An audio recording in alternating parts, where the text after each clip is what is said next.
በስመ አብ ወወልድ ወመንፈስ ቅዱስ አሐዱ አምላክ ለዘላለም ሥላሴ። የተከበራችሁ የተወደዳችሁ የልዑል እግዚአብሔር ቤተሰቦች በወደደንና ባከበረን በአንድያ ልጁ በኢየሱስ ክርስቶስ ፍጹም ሰላም እላችኋለሁ። እንደምን አላችሁ? እንደምን ሰነበታችሁ? ቸርነቱ ምሕረቱ ብዙ የሆነ አምላካችን በምሕረት በቸርነት ስለጠበቀን ስለጎበኘን ለዚህ ሰዓት ስላደረሰን ስለማይነገር ስጦታው ስሙ ለዘላለም የከበረና የተመሰገነ ይሁን። እንደ አምላካችን እንደ ልዑል እግዚአብሔር መልካም ፈቃድ ቃል እግዚአብሔር እንማማራለን። በዚህ በካፍ ሚዲያ ሁልጊዜ በየጊዜው ወደ እናንተ የሚደርስ ተከታታይ ትምህርት ዛሬ የምንጀምር ይሆናል። የምንጀምረው ትምህርታችን ርዕስ የሚሆነው ምስጢረ ንስሐ የሚል ነው። ምስጢረ ንስሐ የሚለውን በተከታታይ ትምህርት ባጭር ወደ እናንተ የማቀርብ ይሆናል። ምስጢረ ንስሐ ከሰባቱ ምስጢራተ ቤተክርስቲያን መካከል አንዱ እንደሆነ ይታወቃል። ሰባቱ ምስጢራተ ቤተክርስቲያን የሚባሉት በተለይ ደግሞ ክርስቲያኖች ሁሉ ሊያውቁት ሊማሩት የሚገባ ሊረዱት የሚገባ በዕለት ተዕለት እንቅስቃሴያችን ሁሉ እጅግ በጣም አስፈላጊ በክርስትና ሕይወታችን ውስጥ ደግሞ ጉልህ ሚና ያለው በአገልግሎታችን ውስጥ ደግሞ ከፍተኛ የሆነ ድርሻ ያለው ነው። ሰባቱ ምስጢራተ ቤተክርስቲያን የሚባለው ሰዎች ሁሉ ከአምስቱ አዕማደ ምስጢር ቀጥሎ ሊማሩ ከሚገባቸው አንዱ ሰባቱ ምስጢራተ ቤተክርስቲያን ነው። ከሰባቱ ምስጢራተ ቤተክርስቲያን መካከል አንዱ ምስጢረ ንስሐ ነው። እንግዲህ ከሰባቱ ምስጢራተ ቤተክርስቲያን የሚባሉት እነ ምስጢረ ክህነት፣ እነ ምስጢረ ጥምቀት፣ እነ ምስጢረ ቁርባን፣ እነ ምስጢረ ቀንዲል፣ እነ ምስጢረ ሜሮን፣ እነ ምስጢረ ተክሊል የመሳሰሉት ያሉበት ነው። ስለዚህ ከዛ መካከል የሆነው ከሰባቱ ምስጢራተ ቤተክርስቲያን መካከል አንዱ ማለት ነው ምስጢረ ንስሐ ነው ማለት ነው። እና ይህንን አንድ ክርስቲያን በዕለት ተዕለት እንቅስቃሴ ሁሉ እጅግ በጣም አስፈላጊው ስለሆነ መማርና ማወቅ መረዳትና መገንዘብ እጅግ በጣም ያስፈልገዋል ማለት ነው። ምስጢረ ንስሐ ማለት ምን ማለት ነው? እስኪ ከስያሜው ከርዕሱ እንነሳና ንስሐ ማለት ምን ማለት ነው? ቃሉስ ምንድን ነው ካልን ንስሐ የሚለው ከጊዜ የተወሰደ ነው። በነገራችን ላይ እሱ ደግሞ በግዕዙ ነሳ ተጸጸተ የሚል ቃል ይገኛል እና ነሳ ተጸጸተ ከሚለው ግስ የወጣ ነው። ንስሐ ማለት ትርጉሙ ደግሞ ማዘን፣ ማልቀስ፣ ማንማት፣ መቆጨት፣ በሙሉ ልብ ወደ እግዚአብሔር መመለስ የሚል ትርጉም ይሰጣል። ንስሐ ስንል ምን ማለታችን ነው? ማዘን፣ ማልቀስ፣ ማንማት፣ መጸጸት፣ መቆጨት፣ በሙሉ ልብ ወደ እግዚአብሔር መመለስ ማለት ነው። ንስሐ ማለት ትርጉሙ ይሄ ነው። ስለዚህ ምንድን ነው ማዘን ያስፈልገው? ምንድን ነው ማልቀስ ያስፈልገው? ምንድን ነው ማንማት ያስፈልገው? መጸጸትስ መቆጨትስ የሚያስፈልገው ነገር ምንድን ነው? በሙሉ ልብ መመለስ ስንልስ ምን ማለታችን ነው? የሚሉት ነገሮች እንዲያው ባጭር ብናያቸው እጅግ በጣም አስፈላጊ ነው ብዬ አስባለሁ። ሰው መቼም ክፉ ነገር ሲሰራ እግዚአብሔር ነው የሚያሳዝነው። ኃጢአትም ሲሰራ እግዚአብሔር ነው የሚያሳዝነው። በራሱ ላይ ኃጢአት ቢሰራም በባልንጀራው ላይ ኃጢአት ቢሰራም ማለት ቢያመነዝር ቢሆን ቢያመነዝርም ቢሰክርም ቢሰርቅም ቢገድልም የሚያሳዝነው እግዚአብሔር ነው። ለምን ካልን አታድርግ ያለው እግዚአብሔር ስለሆነ፣ አትግደል ያለ፣ አትስረቅ ያለ፣ በባልንጀራ ላይ በሐሰት አትመስክር ያለ፣ የባልንጀራህን ሁሉ ሚስቱን፣ ልጆቹን ሁሉ፣ ሀብቱን፣ ንብረቱን ሁሉ አትመኝ ያለ የሰራዊት ጌታ አምላካችን እግዚአብሔር ነው። ስለዚህ እግዚአብሔር አታድርግ ያለውን በማድረጉ የእግዚአብሔር ሕግ ተላልፏልና ትእዛዙን ጥሷልና እግዚአብሔርን በድሏልና ሊያዝን ይገባዋል። ምክንያቱም አታድርግ የተባለውን ካደረገ አንድ ሰው ቅጣት ይኖረዋል። በምድራዊ ሕግ እንኳን ብንመለከተው በአንድ ሕግ ሀገር ላይ ሕግ አለ። ያን ሕግ የተላለፈ ሰው ቅጣት ይጠብቀዋል። ስለዚህ ይሄ መንፈሳዊን ሕግ ያልጠበቀ ሰው ደግሞ ከእግዚአብሔር ቅጣት መጠበቁ የማይቀር ነው ማለት ነው። ስለዚህ እግዚአብሔርን አሳዝኛለሁ፣ አምላኬን በድያለሁ፣ አጥፍቻለሁ፣ ተሳስቻለሁ ብሎ ማዘን ይገባዋል። እንደገናም ደግሞ ሰውን ቢገድል፣ የሰው ገንዘብን ቢወስድ፣ በሐሰትም ቢመሰክር ይሄንን በማድረጉ ሁሉ እግዚአብሔርን ይበድላል እና ማልቀስ ይገባዋል። ማንባትም ይገባዋል። እንደገና ደግሞ ይህን ሁሉ ክፉ ነገር አለማድረግ እየቻለ በኃጢአት ፋንታ ጽድቅን፣ በክፉ ፋንታ መልካም ነገርን፣ በስርቆትም ፋንታ ምጽዋትን፣ በዝሙት ፋንታ ድንግልናን፣ መያዝ እየቻለ ነገር ግን ይህንን አድርጓልና መጸጸት ይገባዋል ማለት ነው። መጸጸት ይገባዋል። ጸጸት ይሄ ነው። ማድረግ ያልነበረብን ነገር ስናደርግ እንጸጸታለን አይደለም። የማይጸጸት ልብ ያለው ሰው ያለ አይመስለኝም። ምክንያቱም የጤናው ሁኔታ ምናልባት እንግዲህ ያልተስተካከለለት ሰው ካልሆነ በቀር አይምሮ የሚሰራ ፍጹም ጤናማ የሆነ ሰው ክፉ ነገር ሰርቶ ሊደሰት ይችላል ብዬ አላስብም። እርግጥ ነው የዲያብሎስ አገልጋዮች እና መልእክተኞች ደስታቸው ኃጢአት ሲሰሩ ነው፣ ክፋት ሲያደርጉ ነው፣ ክፉ ነገር ሲያደርጉ ነው፣ ባልንጀራቸውን ሲያሳድዱ በዚህ ሊደሰቱ ይችላሉ። አይተንማል። ነገር ግን አይምሮ ያልተወሰደበት ማስተዋል ያልተነሳው በእግዚአብሔር የሚኖር ሰው ግን ክፉ ነገር ሲያደርግ ይጸጸታል። የሚጸጸት ልብም ያስፈልገዋል ማለት ነው እና ከዚያ አንጻር ንስሐ ማለት ምን ማለት ነው ካልን ንስሐ ማለትማ ማዘን፣ ማልቀስ፣ ማንማት፣ መጸጸት፣ መቆጨት፣ በሙሉ ልብ ወደ እግዚአብሔር መመለስ ማለት ነው። ሐዋርያው ቅዱስ ጳውሎስ በሁለተኛ ቆሮንቶስ ምዕራፍ 7 ቁጥር 8 ላይ እንዲህ ይለናል። አሁን ስለ ንስሐ ስላዘናችሁ ደስ ብሎኛል። ሰው ለንስሐ ማዘን እንደሚገባው ይነግረናል። ለንስሐ ስላዘናችሁ ደስ ብሎኛል ማለትም ሰው ኃጢአት ከሰራ በኋላ እግዚአብሔርን ካሳዘነ፣ ከበደለ፣ ካስከፋ በኋላ ሕጉን ከጣሰ፣ ትእዛዙን ከተላለፈ በኋላ ቢያንስ ኃጢአተኛ መሆኑን ሕጉን መተላለፉን ማመን መቻል አለበት፣ መረዳት መቻል አለበት፣ መገንዘብ መቻል አለበት። ስለዚህ ኃጢአተኛ ነኝ ብሎ አንድ ሰው ካመነ ለንስሐ ራሱን እያዘጋጀ ነው ማለት ነው። ለመመለስ ራሱን እያዘጋጀ ነው ማለት ነው።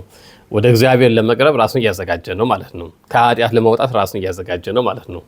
ከክፋት ለመራቅ ራሱን እያዘጋጀ ነው ማለት ነው። ምክንያቱም ማንኛውም ክፉ ነው ብለን የምናስበው ነገር ሁሉ ክፉ መሆኑን ከተረዳን ከተገነዘብን በኋላ ያለ ማድረግም በክፋት ለመቆየትም ሞራል አይኖረንም። ስለዚህ ከክፋት ደግነት የተሻለ ነገር ነው ቅድም እንዳልኩት። ስለዚህ ከዚያ አንጻር ይህንን እያሰበ የሚያዝን ሰው እሱ ወደ ንስሐ ይደርሳል ማለት ነው። አሁን ስለ ንስሐ ስላዘናችሁ ደስ ብሎኛል ይላል። ይሄ ያስደስታል። ምክንያቱም ወደፊት በስፋት የምናየው ሆኖ በአንድ ንስሐ በሚገባ ሰው በሰማይ በእግዚአብሔር መላእክት ዘንድ ደስታ እንደሚሆን እንኳን ወንጌላዊ ቅዱስ ሉቃስ ጽፎልናል፣ መዝግቦልን ይገኛል ማለት ነው እና በራሱ ሐዘን ወደ ንስሐ የሚያደርስ ነው ለማለት ያክል ነው። ሐዋርያትም በዲድስቅልያ ላይ እንደዚህ ብለው ተናግረዋል። አሁንም ወደ እግዚአብሔር የተመለሱትን በደስታ እና በፍቅር ንስሐቸውን እንቀበል ይላል። እንግዲህ በሙሉ ልብ ወደ እግዚአብሔር መመለስ ነው ብያቸዋለሁ። ምን ማለት ንስሐ ማለት በሙሉ ልብ ወደ እግዚአብሔር መመለስ ነው። በሙሉ ልባቸው ወደ እግዚአብሔር ለመመለስ የሚያስቡን ሰዎች ደግሞ በፍቅርና በደስታ መቀበል እንደሚገባም ሐዋርያት በስራ ሰርተውልናል። በፍቅር ልንቀበላቸው፣ ምክንያቱም እግዚአብሔር ፍቅር የሆነ አምላክ ነው። ፍቅር የሆነው አምላካችን ፍቅር ከሰማይ ከዙፋኑ ስቦታል፣ አውርዶታል፣ የመስቀል ሞት እስኪገባው ድረስ አድርሶታል። ስለዚህ በኃጢአት የነበሩ ሰዎች ከማስደንገጥና ከማራቅ ይልቅ የምሕረት አምላክ፣ የይቅርታ አምላክ፣ የቸርነት ባለቤት እንደሆነ እግዚአብሔር ይቅር እንደሚላቸው ምሕረቱ ቸርነቱ ብዙ እንደሆነ በማሰብ በማስረዳት በማስተማርና በማስገንዘብ እነዛን ሰዎች መቀበልና የንስሐ ፍሬ እንዲያፈሩ ማድረግ የሚገባ መሆኑን ይናገራል። ያ ማለት ግን ንስሐ ማለት በሙሉ ልብ ወደ እግዚአብሔር መመለስ ነው ብለው አምነው የሚመጡትን በተመለከተ የሚናገር ነው ማለት ነው እና ሐዋርያው ቅዱስ ጳውሎስ ሁለተኛ ቆሮንቶስ ምዕራፍ 7 ቁጥር 10 ላይ እንደ እግዚአብሔር ፈቃድ ይላል። እንደማን ፈቃድ? እንደ እግዚአብሔር ፈቃድ እንደ እግዚአብሔር ፈቃድ የሆነ ሐዘን፣ ጸጸት የሌለበት ወደ መዳን የሚያደርስ ለንስሐም የሚያበቃ ነው ይለናል። ለንስሐ የሚያበቃ ነው ይለናል። እንደ እግዚአብሔር ፈቃድ የሆነ ሐዘን፣ ጸጸት የሌለበት ወደ መዳን የሚያደርስ ነው ይልና ንስሐንም ያደርጋል።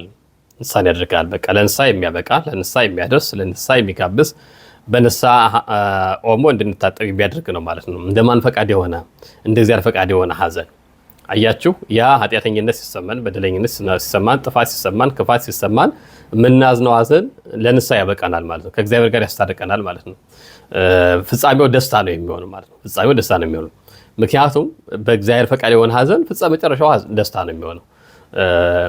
እግዚአብሔርን ከያስን ከጨለማው ቀጥሎ ብርሃኑ ይመጣል። ከማጣቱ ቀጥሎ ማግኘቱ ይመጣል።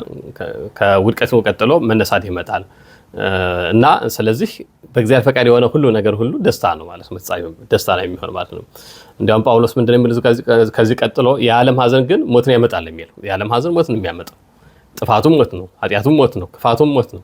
እነዚህ ነገሮች ሁሉ ያስከትላል ማለት ነው እና ስለዚህ ንስሐ ማለት ማዘን፣ ማልቀስ፣ ማንማት፣ መቆጨት፣ በሙሉ ልብ ወደ አምላካቸው ወደ እግዚአብሔር መመለስ መሆኑን እጅግ በጣም መረዳትና መገንዘብ ያስፈልጋል። ምክንያቱም እርሱ አምላካችን ኢየሱስ ክርስቶስ በራሱ ሊፈልገን የመጣው እኛን ነው። ኃጢአተኞችን በደለኞችን ሊፈልገን መጥቷል። ኃጢአተኛ ነው አልፈልገውም አይልም።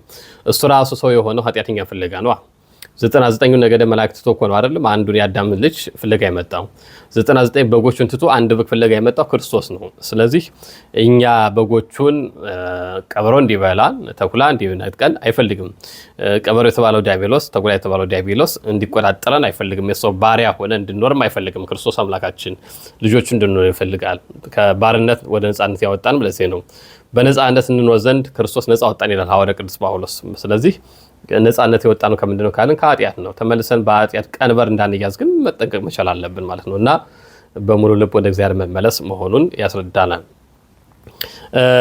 እንግዲህ ይህንን ካየን ሌላው ደግሞ እንግዲህ ምስጢረ ንስሐ ነው ብያቸዋለሁ እና የትምህርታችን ርዕስ መነሻው ለምን ምስጢር ተባለ የሚለው ነገርም በአጭሩ ማየት እጅግ በጣም ተገቢና አስፈላጊ ነው ብዬ አምናለሁ።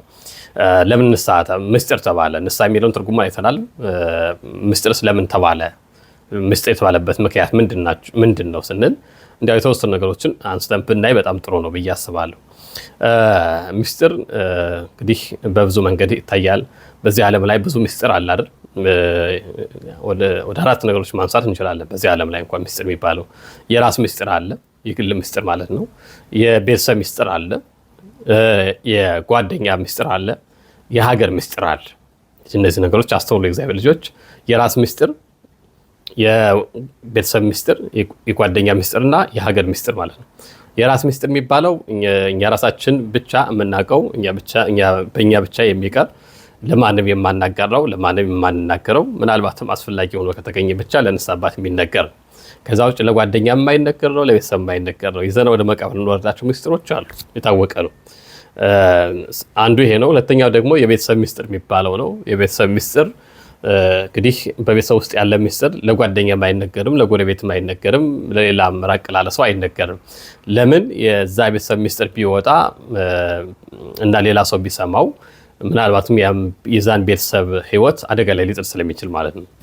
በሶስተኛ ደረጃም ደግሞ የጓደኛ ምስጢር ነው። የጓደኛ ምስጢርም ለሌላ ሰው አይነገርም፣ ለሶስተኛ አካል አይነገርም። ብዙ ጓደኞች ሊኖራችሁ ይችላሉ፣ ብዙ ባልንጀሮች ሊኖራችሁ ይችላሉ። የምስጢራችሁን የምታጋሩት ግን ምስጢረኛችሁ ግን አንድ ሰው ነው። ሊሆናችሁ 4 ጓደኛ ቢኖራችሁ ለአራቱም ምስጢራችሁ ልትናገሩ፣ ሀሳባችሁ ልታካፈሉ አትችሉም። ትወዷቸዋላችሁ፣ ጓደኞቻችሁ ናቸው። ከመውደድ ባሻገር ግን ምስጢረኛ ሊሆኑ አይችሉም። ምክንያቱም ምስጢር የባቄላ ወፍጮ አይደለምና። ስለዚህ ለአንድ ሰው ብቻ ነው የሚነገረው፣ ለሁሉም ሰው የሚነገር አይሆንም ማለት ነው። ይሄ የጓደኛ ምስጢር የሚባለው ነው። ሌላው አራተኛው እና የመጨረሻው የቤተሰብ የሀገር ምስጢር የሚባለው የሀገር ምስጢር ስንል ማለታችን ነው። የደህንነት አንዲት ሀገር የራሷ የሆነ ምስጢር አላት። የደህንነት ዘርፉ ምስጢር ይባላል። በነገራችን ላይ ምን ያክል ወታደር አላት፣ መከላከያ አላት፣ ፖሊስ አላት፣ ምን ያክል የጦር ኃይል አላት፣ ምን ያክል የደህንነት ዘርፉ ምን ያክል የተደራጀ ነው፣ ኢኮኖሚዋ የውስጥ እንትሯን ምን ያክል አቅም አላት፣ ኃይል አላት። እነዚህ ነገሮች ሁሉ ይፋ የማይደረጉ የሀገር ምስጢሮች ናቸው። እነዚህ ነገሮች ይፋ ከተደረጉና በቀላሉ ከወጡ በአቅራቢያ ያሉ ጠላቶች በቀላሉ ተነስተው ያችን ሀገር ሊወሯትና ሊቆጣጠሯት ይችላሉ ማለት። ስለዚህ እንደዛ እንዳይሆን የሀገር ምስጢርም መጠበቅ የሚገባውና የሚጠበቅ ነው ማለት ነው። ዛሬ ግን እኛ ማየት የምንፈልገው ነገር ይህንን አይደለም። ስለ ምስጢረ ንስሐ ነው እየተማርን ያለ ነው፣ እያየን ያለ ነው። ለምን ምስጢር ተባለ ንስሐ ለምን ምስጢር ተባለ የሚለው ነገሮች ስናይ አንደኛ ደረጃ ላመኑ ሰዎች ብቻ የሚፈጸም ስለሆነ ምስጢር ተብሏል። ላመኑ ሰዎች ብቻ የሚፈጸም ነው፣ ላላመኑ ሰዎች አይፈጸምም። ምን? ምስጢረ ንስሐ ላላመኑ ሰዎች የማይፈጸሙ ነገሮች አሉ። ለምሳሌ ምስጢረ ጥምቀት አለ፣ ምስጢረ ቁርባን አለ፣ ምስጢረ ተክሊል አለ፣ ምስጢረ ሜሮን አለ፣ ምስጢረ ክህነት አለ። በአጠቃላይ 7 ምስጢራት የሚባሉት ምስጢራት ቤተክርስቲያን የሚባሉት ምስጢረ ንስሐን ጨምሮ ማለት ነው። ለሚያምኑ ሰዎች ብቻ የሚነገር ላመኑ ሰዎች ብቻ የሚፈጸም የሚከናወን ነው ማለት ነው። ስለዚህ አንድ ያላመነ ሰው ምስጢረ ንስሐ ቢማር ወይም ደግሞ ስለ ምስጢረ ንስሐ ብትነግረው ምንድን ነው የሚጠቅመው ነገር? ምክንያቱም በመጀመሪያ ደረጃ ያ ሰው ምን ማለት አለበት? ማመን መቻል አለበት። በምን ማመን አለበት? በስላሴ አንድነትና ሶስትነት ማመን መቻል አለበት። የዚህ ዓለም ፈጣሪ ሰራይ መጋቢ እግዚአብሔር ነው ብሎ ማመን መቻል አለበት። በወልደ እግዚአብሔር ሰው መሆን ማመን መቻል አለበት። ክርስቶስ ከሰማይ ሰማያት ወርዶ ከድንግል ማርያም ያለ አባት ያለ ዘር ተወልዶ በመስቀል ላይ ተሰቅሎ ስጋውን ቆርሶ ደሙን አፍሶ ቤዛ ሆኖ አዳነኝ ብሎ ማመን መቻል አለበት። ይህንን ያመነ ሰው ኃጢአቴ በደሌ የተወገደልኝ ስለኔ የሞተልኝ ክርስቶስ አለልኝ ብሎ የሚያምን ሰው ከሆነ ነው ምስጢረ ንስሐ ልትነግረውና ልታስተምረው የምትችለው። ከዚህ ውጭ ግን በፍጹም ልታስተምረው አልችልም። ስለዚህ ምስጢር ነው ተብሏል ማለት ነው። ስለዚህ ላመኑ ሰዎች ብቻ የሚነገር፣ ላመኑ ሰዎች ብቻ የሚፈጸም፣ ላመኑ ሰዎች ብቻ የሚከናወን፣ ያመኑ ሰዎች የሚማሩትም የሚያደርጉትም የሚያከናውቱም ስለሆነ ምስጢር ተብሏል ማለት ነው። ምስጢር ተብሏል። ከዚህ ውጭ ላላመኑ ሰዎች ግን ስለ ምስጢረ ንስሐ ብትነግሯቸው ሰው አንድ ኃጢአት ቢሰራ ሄዶ ለካህን ንስሐ ይገባል ይነዛ ቢባል እነሱ ዘበት ነው የሚሆንባቸው፣ ቀልድ ነው የሚሆንባቸው፣ ሹፈት ነው የሚሆንባቸው፣ ፌዝ ነው የሚሆንባቸው፣ ሊያፌዙባቸው ሁሉ ይችላሉ። ምክንያቱም አንተ እንዴት ኃጢአትን ቀጣ ለፈጣሪ ትናገራለህ እንጂ ለሰው እንዴት ሄደህ ትናገራለህ ብለው ሊያፈዙባቸው ይችላሉ። ግን ይህንን መጽሐፍ ቅዱሳዊ ቃሉን ካለማወቅ ካለመረዳት የሚመጣ ነው። መቅደም የሚገባቸው ነገሮች ስላሉ ማለት ነው። እና ስላመነ ሰው ብቻ የሚነገር ነው ለማለት ፈልጌ ነው። ማቴዎስ ወንጌል ምዕራፍ 7 ቁጥር 6 ላይ ክብር ይግባውና ጌታችን መድኃኒታችን ኢየሱስ ክርስቶስ እንዲህ ይላል፣ ኢትሃቡ ቅድሳተ ለክለባት። ኢትሃቡ ቅድሳተ ለክለባት ማለት ምን ማለት ነው? የተቀደሰውን ለውሾች አትስጡ ይላል። የተቀደሰውን ለውሾች አትስጡ። የተቀደሰው ማለት ምስጢራት ናቸው። ምስጢራትን ለውሾች አይሰጡም። ውሾች የተባሉ አሕዛብ ናቸው፣ ያላመኑ ያልተጠመቁ ኢአማንያን የሆኑ እነሱ ውሾች ተብለዋል። ሀብተ ወልድና ስመ ክርስትናን ያላገኙ በክርስቶስ ክርስቲያን በወልድ ውሉድ በመንፈስ ቅዱስ መንፈሳውያን ያልተሰኙ እነሱ ምን ተብለዋል ማለት ነው? ከለባት ውሾች ተብለዋል። ስለዚህ የተቀደሰውን ለውሾች አትስጡ ተብሎ ጌታችን ኢየሱስ ክርስቶስ በወንጌል እንዳስተማረ ተመዝግቦ እናገኛለን። እና ይህን የተቀደሰው ለውሻ እንደማይሰጡ ሁሉ ይህ የተቀደሰው የእግዚአብሔር ምስጢር የሆነውም በራሱ ላላመኑ ሰዎች ለአሕዛብ የሚነገር አይደለም። ስለዚህ ላመኑት ለክርስቲያኖች ብቻ የሚነገር ደግሞ ከዚህም ሲያልፍ የሚፈጸም ስለሆነ ምስጢር ተብሏል ማለት ያክል ነው። ሁለተኛው ለምን ምስጢር ተባለ ካልን ይህን ምስጢር እንዲያውቁ የሚፈቀድላቸው በጌታችን በኢየሱስ ክርስቶስ ያመኑ ሰዎች ብቻ ስለሆኑ ነው። አያችሁ፣ ይህንን ምስጢር እንዲያውቁ የተፈቀደላቸው ለስም አጠራሩ ክብር፣ አምልኮ፣ ውዳሴና ምስጋና ይግባውና በጌታችን በመድኃኒታችን በኢየሱስ ክርስቶስ ያመኑ ክርስቲያን ለተሰኙ በክርስቶስ ክርስቲያን ለተሰኙ ለነሱ ብቻ ነው የተፈቀደው። የሚፈቀደው ማለት ለነሱ ነው የሚገለጠው። ምክንያቱም በአንድም በሌላ መልኩ ቃሉን የሚሰሙ ይኖራሉ፣ ግን እንደ ቃል የማይኖሩ የማይመላለሱ የማያምኑ የማይጠመቁ ሰዎች ይናሉ። ክብር ይግባውና ጌታችን ኢየሱስ ክርስቶስም ያመነ የተጠመቀ ይድናል ነው ያለው አይደለም? ያላመነ ያልጠመቀ ግን ሊድን አይችልም። ስለዚህ መጀመሪያ በራሱ የመዳኑን በር ከፍቶ እስካልገባ ድረስ ይህ ሊነገረው አይችልም ማለት ነው። እና ጌታችን ኢየሱስ ክርስቶስ ከዕለታት አንድ ቀን በመዋዕለ ስብከቱ በምሳሌ ትምህርት ሲያስተምራቸው ነበረ። ስለ በዘር በገበሬ በእርሻ መስሎ ማለት ነው ሲያስተምር ደቀ መዛሙርቱ ትምህርቱን ከጨረሰ በኋላ ለብቻቸው በዋለበት የሚያድሩ በዋለበት የሚውሉ ባደረበት የሚያድሩ ስለነበሩ ለብቻቸው ጠይቀውት ነበረ። እና እንዲያው ይህንን በምሳሌ ያስተማርከው ትምህርት እንኳን ለነሱ ለሌላው ቀርቶ ለእኛም እኮ አልገባንም፣ ግልጽ አይደለም፣ እስኪ ተርጉምልን፣ ፈክርለና ተርጉምልን፣ መስጥረልን፣ ምስጢሩ ንገረን ብለው ሲጠይቁት ምንድን ያላቸው? ማቴዎስ ወንጌል ምዕራፍ 13 ቁጥር 11 ላይ እናንተስ የመንግስተ ሰማያትን ምስጢር ማወቅ ተሰጥቷችኋል ይላል። እናንተስ የመንግስተ ሰማያትን ምስጢር ማወቅ ተሰጥቷችኋል። አያችሁ፣ ወደ እግዚአብሔር መንግስት የምንገባበት ምስጢር፣ ወደ እግዚአብሔር መንግስት የምንደርስበት ምስጢር፣ ከእግዚአብሔር ጋር የምንኖርበት ምስጢር፣ እግዚአብሔርን የምንቀበልበት ምስጢር፣ ከእግዚአብሔር ጋር ህብረት የምናደርግበት ምስጢር የተሰጠው ለእኛ ለክርስቲያኖች ብቻ ነው ማለት ነው። ለክርስቲያኖች ብቻ ነው። ወደ ክርስትናው ለሚመጡ ሰዎች ይሰጣቸዋል። ወደ ክርስትናው ለሚመጡ ሰዎች ይህን ተዘጋጅቶላቸዋል። ወደ ክርስትና ለሚገቡ ሰዎች ይነገራቸዋል። ለመጡ ፈቃደኞች ለሆኑ ነው። ግን ታዲያ ከዚህ ውጭ ግን ለነሱ አልተፈቀደም። የመንግስተ ሰማያት ምስጢር ማወቅም መረዳትም መገንዘብም የሚቻለው ለክርስቲያኖች ብቻ ስለሆነ፣ ምክንያቱም መንግስተ ሰማያትን ወርሰን እንድንኖር ያዘጋጀው ለእኛ በስሙ ላመንና ለተጠራን ስለሆነ ማለት ነው። እና በዚህ የተነሳ ምስጢር ተብሏል ማለት ነው።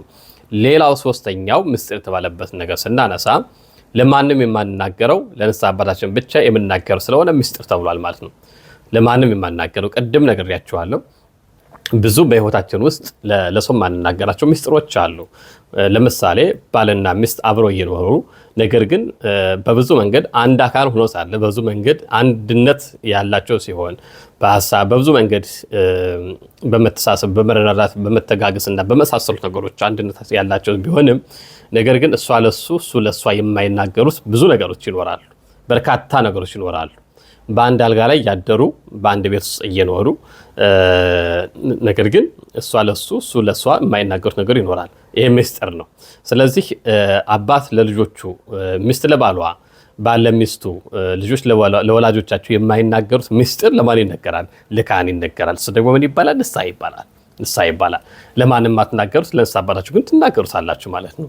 እና አንድ ባል ከሚስቱ ውጭ የማይሆን ነገር ቢያደርግ እና ቢመኝ ሌላ ነገር ቢያደርግ ለሚስቱ ያልነገራትን ሄዶ ይናገራል።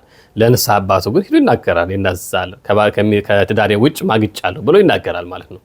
ይሄ ብቻ አይደለም። አንድ ሰው ነፍስ ቢገድልና የመንግስት የጸጥታ አካላት ይዘውት ወይም ጠርጥረውት እንበል ጠርጥረውት ፍርድ ቤት ቢያቆሙት ያ ሰው እንዳይፈረድበት ፈርቶ ሊክድ ይችላል። አልገደልኩም ሊል ይችላል።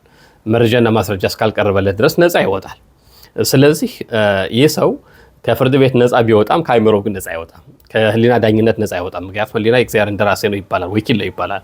ስለዚህ ህሊናው እንዲያርፍለት ከእግዚአብሔር ጋር እንዲታረቅ ነፍስ ገድሏል አጥፍቷልና ትቅትል አትግደል ያለ ጌታ እግዚአብሔር ስለሆነ ግን የሰራ ሰው ስለሆነ እግዚአብሔር ኃጢአት በደሉን ይቅር እንዲልለት ሄዶ ለንስሐ አባቱ ጋር ሊናገር ይችላል። አየህ ፍርድ ቤት ያላመነው ንስሐ አባቱ ጋር ግን ሄዶ እያለቀሰ ተንበርክኮ እኔ ነፍሰ ገዳይ ነኝ፣ ወንጀለኛ ነኝ፣ ኃጢአት ሰርቻለሁ፣ እግዚአብሔርን በድያለሁ፣ የሰው ነፍስ አጥፍቻለሁ ብሎ ይናዘዛል ማለት ነው። ስለዚህ ለንስሐ አባታችን ብቻ የምንናገረው የተባለበት ምክንያት ለንስሐ አባታችን ብቻ የምንናገረው ለማንም የማናገረው ስለሆነ ለአባት፣ ለእናት፣ ለወንድም፣ ለእህት፣ ለወንድም፣ ለልጅ፣ ለጓደኛ በዙሪያችን ላሉ ሰዎች ሁሉ የማንናገረው ለንስሐ አባታችን ብቻ የምንናገረው ስለሆነ ምስጢር ተብሏል ማለት ነው። ንስሐ ምስጢር የተባለበት ምክንያት ይሄ ነው። ሌላው ምስጢር የተባለበት ምክንያት ደግሞ ስናነሳ በሚታይ ስራ የማይታይ በረከት የሚገኝበት ስለሆነ ምስጢር ተብሏል። በሚታይ ስራ የማይታይ በረከት የምናገኝበት ስለሆነ ምን ማለት ነው? በሚታይ ስራ የማይታይ በረከት ማግኘት ማለት ምን ማለት ነው? እንግዲህ ኃጢአት እንሰራለን፣ እንበድላለን፣ እናስከፋዋለን። ብዙ በሚወስጋቸው ኃጢአት ሊነክስ ይችላል። ይህንን ካደረገን በኋላ ግን ተጸጽተን ኃጢአት መሆኑ ገብቶን ኃጢአት መሆኑ ገብቶን በደል መሆኑ ገብቶን ክፋት መሆኑ ገብቶን ጥፋት መሆኑ ገብቶን ሄደን ንስሐ አባታችን ጋር እናዘዛለን። ስለዚህ ስንናዘዝ አባታችን ምን ይለናል? ጾም፣ ጸልይ፣ ስገድ፣ መጽውት ይለናል አይደለም? ስለዚህ በጾም በጸሎት በስግደት በምጽዋት እንድናሳልፍ እግዚአብሔርን እየተማጸን እንድናሳልፍ ካህኑ ያዙናል፣ ንስሐ ስንገባ ማለት ነው። ስለዚህ ሁሉም ሲደረግ የሚታይ ነው ማለት ነው። የሚታይ ነው ንስሐ መግባታችን፣ መጾማችን፣ መጸለያችን፣ መስገዳችን፣ በመጽዋታችን ሁሉም የሚታይ ነው ማለት ነው። ምንድነው ትልቁ ነገር ይህንን ማድረጋቸው ሲባል የማይታየውን የኃጢአት ስርየት ከእግዚአብሔር ጋር ለማግኘት ነው። የማይታየውን የኃጢአት ስርየት ከእግዚአብሔር ለማግኘት ነው። አስቦ የእግዚአብሔር ልጆች ኃጢአት ሰራን፣ ንስሐ ገባን።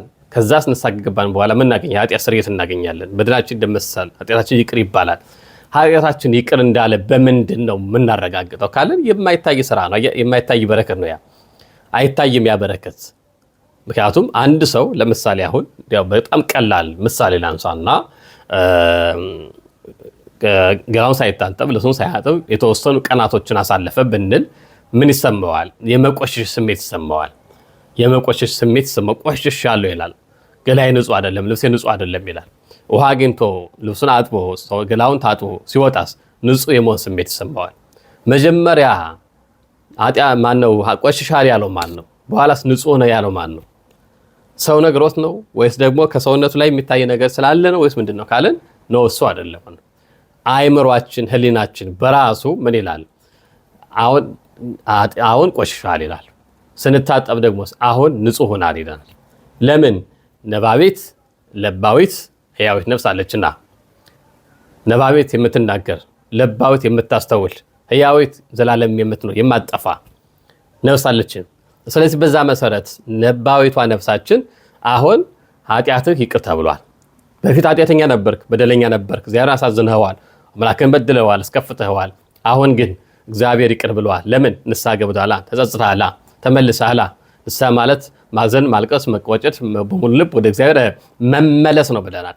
መመለስ ስለሆነ ስለዚህ ስለተመለስክ እግዚአብሔር የምሕረት ፊቱን፣ እግዚአብሔር የይቅርታ ፊቱን፣ እግዚአብሔር የቸርነት ፊቱን ወደ አንተ መልሶልሃል፣ ኃጢአትህ ይቅር ተብሎልሃል ትላለች። ምን ነፍሳችን በራሱ ነፍሳችን ህሊናችን ራሱ ምላሽ ግብረ መልስ ይሰጣል ማለት ነው። እና በማይታይ ንስሐ ለምን ምስጢር ተባለ ካልን በሚታይ ስራ የማይታይ በረከትን ያ ማለት የኃጢአት ስርየትን ከእግዚአብሔር የምናገኝበት ስለሆነ ምስጢር ተብሏል ማለት ነው። ቆላስይስ ምዕራፍ 1 ቁጥር 13 ላይ ሐዋርያው ጳውሎስ እንዲህ ይለናል፣ እርሱ ከጨለማ ስልጣን አዳነን፣ የኃጢአት ስርየት ወዳገኘንበት ወደ ፍቅሩም አፈለሰን ይላል። አያችሁ፣ ከጨለማ ስልጣን ምን አለን? ክርስቶስ አዳነን። እንደገና ደግሞ የኃጢአት ስርየት ወዳገኘንበት ወደ ፍቅሩ አፈለሰን። አያችሁ፣ የኃጢአት ስርየት አለ። የኃጢአት ስርየት የሚሰጠው ማን ነው? ክርስቶስ ነው። የኃጢአት ስርየት የሚገኘው ከማን ነው? ከእግዚአብሔር ነው፣ ከአምላካችን ነው። ኃጢአትን የሚያስተሰርይ ይቅር ባይ እሱ ብቻ ነው። አያችሁ፣ ኃጢአትን የሚያስተሰርይ ጌታችን አምላካችን መድኃኒታችን ኢየሱስ ክርስቶስ ሊቀ ካህናት ኃጢአትን የሚያስተሰርይ ይቅር ባይ አባቶች ሁልጊዜ በኑዛዜ ሰዓት የሚሉት ይሄን ነው። ኃጢአት በደላችን እንዲሰረይልን በዚህ ነው የሚናዙን። ካህኑ እግዚአብሔር ይፍታ እንጂ ፈትቻለሁ አይልምና የስልጣኑ ባለቤት ማን ስለሆነ? እግዚአብሔር ነው። የማሰር የመፍታት ስልጣን የሰጠ ማን ነው? እግዚአብሔር ስለሆነ ማለት ነው። እና ስለዚህ በዚህ የተነሳ በሚታይ ስራ የማይታይ በረከት የምናገኝበት ስለሆነ ምስጢር ተብሏል ማለት ነው። በአጠቃላይ ንስሐ ማለት ማዘን፣ ማልቀስ፣ ማንባት፣ መቆጨት፣ በሙሉ ልብ ወደ እግዚአብሔር መመለስ ማለት ነው። ምስጢር ደግሞ የተባለበት ምክንያት ምስጢረ ንስሐ ምስጢር የተባለበት ምክንያት አራት ነገሮችን በዋናነት አይተናል ወይ ደግሞ ተመልክተናል። ከዛ መካከልም ለአመኑ ሰዎች ብቻ የሚፈጸም ስለሆነ እንደገና ደግሞ ይህ ምስጢር እንዲያውቁ የተፈቀደላቸው ያመኑ ሰዎች ብቻ ስለሆነ እንደገና ደግሞ ለማንም የማንናገረው ለንስሐ አባታችን የምናገረው ብቻ ስለሆነ በሚታይ ስራ የማይታይ የኃጢአት ስርየትም የምናገኝበት ስለሆነ ምስጢር ተብሏል ማለት ነው። አምላካችን እግዚአብሔር ለንስሐ ሁላችን እንዲያበቃን ቅዱስ ፈቃዱ ይሁንልን። ትምህርታችን ይቀጥላል። ይቆየን። ወስብሐት ለእግዚአብሔር አሜን።